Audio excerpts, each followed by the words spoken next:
सोचिए जरा, middle east में भयंकर जंग चल रही है और वहाँ एक मिसाइल पर हमारे देश भारत का नाम लिखा हो। सुनने में कितना अजीब, कितना चौंकाने वाला लगता है ना? पर ये कोई कहानी नहीं है, हाल ही में ठीक ऐसा ही हुआ है। तो चलिए आज इस पूरी कहानी की तह तक चलते हैं और समझते हैं कि आखिर ये माजरा क्या है। जी हाँ, आपने बिल्कुल सही सुना। हाल ही में ईरान ने जब इजराइल पर मिसाइलें दागी तो उनमें से कुछ पर बड़े बड़े अक्षरों में यही लिखा था, thank you people of India. अब इससे पहले कि हम किसी भी नतीजे पर पहुंचें, एक बात साफ कर दूं, ये कोई मामूली सा थैंक यू नोट नहीं था। इसके पीछे एक बहुत गहरी और सोची समझी चाल है। दरअसल ये एक बहुत ही सोची समझी रणनीति का हिस्सा है। ये सिर्फ एक मैसेज नहीं है, बल्कि ये प्रोपेगेंडा का एक धारदार हथियार है, जिसे दुनिया के सामने एक बहुत खास मकसद से चलाया गया। देखिए, ईरान और इजराइल का तनाव तो जग जाहिर है, ये कोई नई बात नहीं है। हाल ही में ईरान ने जो किया उसे वो अपनी 83rd वेव या 83वीं लहर कह रहे हैं। इसका मतलब है एक के बाद एक सैकड़ों मिसाइलों की बौछार कर दी।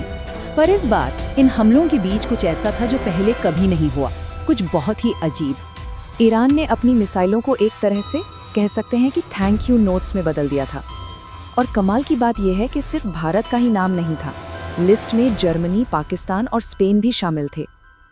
ईरान का कहना था कि ये वो देश हैं जो उसके खिलाफ ज्यादा कड़ा रुख नहीं अपना रहे हैं, और यहीं से उनकी पूरी रणनीति की परतें खुलना शुरू हो जाती हैं। तो यहीं से असली खेल शुरू होता है। इसे कहते हैं नैरेटिव वॉरफेयर, एक ऐसी जंग जहां मिसाइलों से ज्यादा खतरनाक शब्द और कहानियां होती हैं, जिन्हें हथियार की तरह इस्तेमाल किया जाता है। नैरेटिव वॉरफेयर का सीधा साधा मतलब है बातों की लड़ाई। मतलब अपनी कहानी को, अपने वर्जन को दुनिया के सामने इतनी मजबूती से पेश करो कि लोग उसी को सच मानने लगे, भले ही जमीनी हकीकत उससे कोसों दूर हो। और ईरान ठीक इसी हथियार का इस्तेमाल कर रहा है। तो ईरान का मकसद क्या है? बिल्कुल साफ है। वो दुनिया को ये दिखाना चाहता है कि भारत और चीन जैसी बड़ी ताकतें उसके साथ खड़ी हैं। और देखिए, डिप्लोमेसी में ना कभी कभी असली समर्थन से ज्यादा समर्थन का दिखावा करना ज्यादा काम कर जाता है। यही ईरान की चाल है। तो चलिए अब थोड़ा और गहराई में उतरते हैं, एक एक करके समझते हैं कि आखिर इन देशों को ही क्यों चुना गया, और सबसे जरूरी, भारत का नाम इस सब में क्यों घसीटा जा रहा है। जरा देखिए कि ईरान ने कितनी चालाकी से हर देश की सिचुएशन को अपने फायदे के लिए इस्तेमाल किया। पाकिस्तान, उसे थैंक यू मिला क्योंकि उसने सऊदी अरब के साथ एक मिलिट्री डील को ठंडे बस्ते में डाल दिया था। जर्मनी, उसे थैंक यू कहा गया क्योंकि उसने साफ साफ कह दिया था कि ये हमारी जंग नहीं है। और स्पेन, उसे अमेरिकी वॉर पॉलिसीज का विरोध करने के लिए शाबाशी मिली। आप देख रहे हैं, एक पैटर्न बिल्कुल साफ है।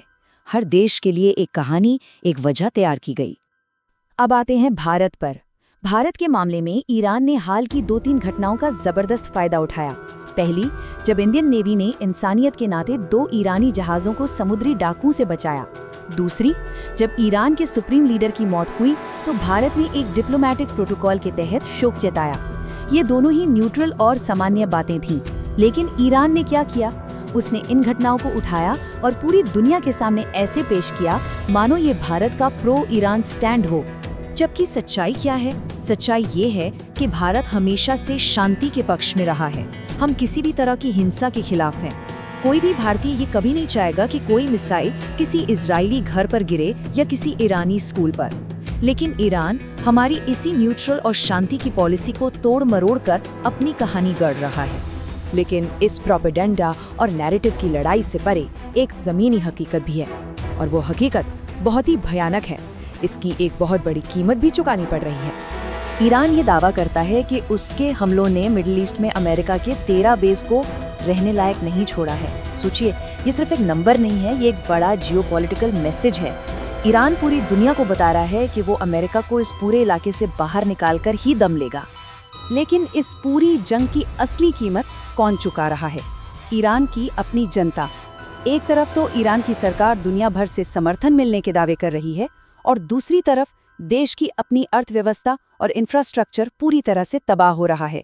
हालात इतने खराब हैं कि वहां ब्लैक रेन या काली बारिश जैसी घटनाएं हो रही हैं, जिससे आने वाली पीढ़ियों में कैंसर का खतरा तक बढ़ गया है।